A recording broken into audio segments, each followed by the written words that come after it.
የኢትዮጵያ አየር መንገድ 6 ዘመናዊ ድሪም ላይነር አውሮፕላኖችን ሊገዛ ስምምነት ማድረጉ ሰሞኑን ተገልጿል። አየር መንገዱ አውሮፕላኖቹን ለመግዛት ከቦይንግ ኩባንያ ጋር ስምምነት የተፈራረመ ሲሆን አውሮፕላኖቹ በነዳጅ ቆጣቢነታቸውና በጭነት አገልግሎታቸው ተመራጭ በመሆናቸው አየር መንገዱን ለማዘመን የሚደረገው ጥረትን ይደግፋሉ ነው የተባለው። የግዢ አየር መንገዱ በአሁኑ ወቅት በአፍሪካ ያለውን ግዙፍ የረጅም በራሪ ድሪም ላይነር ስብስብ ይበልጥ የሚያጠናክርለት እንደሚሆንም ተነግሯል። ሪፖርተራችን ሊያክብረውም የአየር መንገዱን ስምምነትና አሁን ላይ ያከናወናቸው ስላሉ ስራዎች በጥቂቱ የምትነግረን ይሆናል።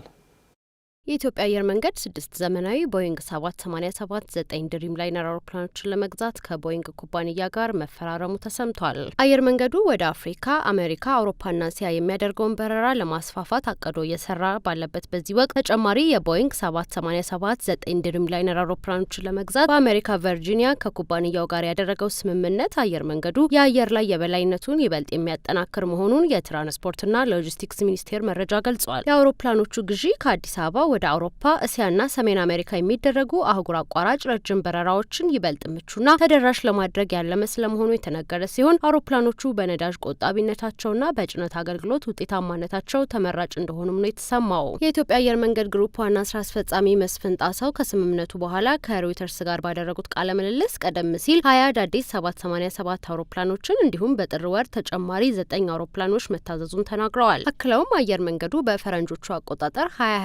2026 የሚሆነውን የ787 የቦይንግ አውሮፕላኖችን መቀበል እንደሚጀምር ነው ያስረዱት። ስራ አስፈጻሚው በቢሾፍቱ ከተማ እየተገነባ ስላለው በ2030 ይጠናቀቃል ተብሎ ስለሚጠበቀው አየር መንገድ ከአሜሪካ ባለስልጣናት ጋር የተወያዩ ሲሆን በአፍሪካ ትልቁ አየር ማረፊያ የሚሆነው ይህ ፕሮጀክት የ12.5 ቢሊዮን ዶላር የግንባታ ወጪ እንዳለው ነው በምክክራቸው ያነሱት። የቢሾፍቱ አየር ማረፊያ ሲጠናቀቅ 60 ሚሊዮን መንገደኞችን የማስተናገድ አቅም እንዳለው ያነሱት ዋና ስራ አስፈጻሚው መስፍን ጣሰው አየር መንገዱ የአፍሪካ ዱባይ ወይም የአፍሪካ ኢስታንቡል እንዲሆን እንፈልጋለን ሲሉ ነው ለሮይተርስ የገለጹት። ከአዲስ አበባ ወደ ካይሮ ግብጽ ጉዞ በማድረግ በረራውን የጀመረው ተቋም ዛሬ ላይ መዳረሻዎቹን በማስፋት በ80 ዓመታት ጉዞ ውስጥ በ5 አህጉር 145 የዓለም ሀገራት ላይ መዳረሻዎችን መዘርጋት መቻሉን የገለጸው በቅርቡ የመጀመሪያውን በረራ ያደረገበትን 80ኛ ዓመት አስመልክቶ ባዘጋጀው መርሃ ግብር ላይ ነበር። አየር መንገዱ በአሁን ሰዓት ከ150 በላይ ዘመናዊ አውሮፕላኖችን በመያዝ በአመት ከ20 ሚሊዮን በላይ መንገደኞችን እያጓጓዘ እንደሚገኝ መናገሩ እንዲሁ የሚታወስ ነው። ዓመታትን በተለያዩ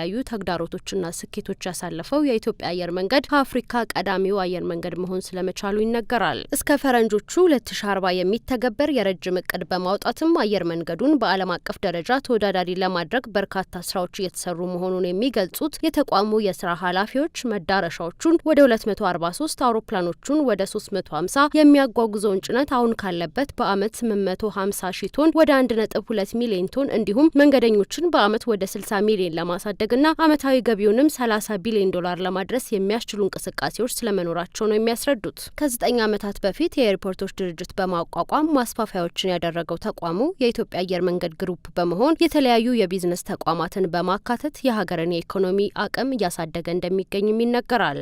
አየር መንገዱ ስራውን ለማቀላጠፍ የሚረዱ እጅግ ዘመናዊ 117 አውሮፕላኖችን በመጪው 7 ዓመታት ውስጥ እንደሚያስገባ የሚጠበቅ ሲሆን አሁን ለመግዛት ከስምምነት ላይ የደረሳቸው ድሪም ላይነር አውሮፕላኖች የዚሁ አካል ናቸው ነው የተባለው። ተቋሙን በ2035 በዓለም ቀዳሚ ከሆኑ 20 አየር መንገዶች ተርታ ለማሰለፍ የተያዘውን ግብ ለማፋጠን ያስችል ዘንድ የተለያዩ ኢንቨስትመንቶች እያከናወነ ስለመሆኑ የገለጹት መስፍን ጣሰው ከአዲስ አበባ 45 ኪሎ ሜትር ርቀት ላይ የሚገኘው የቢሾፍቱ አየር መንገድ አሁን ካለው የኢትዮጵያ ዋናው አውሮፕላን ማረፊያ ከ4 እጥፍ በላይ አቅም ያለው እንደሆነ ነው የተናገሩት። የቢሾፍቱን ዓለም አቀፍ አውሮፕላን ማረፊያ ከቦሌ ኤርፖርት ጋር የሚያገናኝ የግራውንድ ትራንስፖርት ሴንተር እንደሚገነባለትም ከዚህ በፊት በሰጡት ማብራሪያቸው አስታውቀዋል። አዲሱ የቢሾፍቱ አየር መንገድ ከ4 ዓመት በኋላ በ2030 በይፋ ስራ እንደሚጀምር የሚጠበቅ ሲሆን ከአበዳሪዎች ማለትም የአፍሪካ ልማት ባንክን ጨምሮ በነሐሴ ወር 500 ሚሊዮን ዶላር ብድር መገኘቱን ገልጸው ወደ 8.7 ቢሊዮን ዶላር ለማሰባሰብ ጥረቶች እየተደረጉ መሆኑን ከሮይተርስ ጋር በነበራቸው ቆይታ ስራ አስፈጻሚው ተናግረዋል። አክለውም የአሜሪካ የፋይናንስ ተቋማት በሰጡት ምላሽ ደስተኛ መሆናቸውን እንዲሁም አብዛኛዎቹ በግንባታው ለመሳተፍ ፍላጎት ማሳየታቸውን ነው ያነሱት። የገለጹት።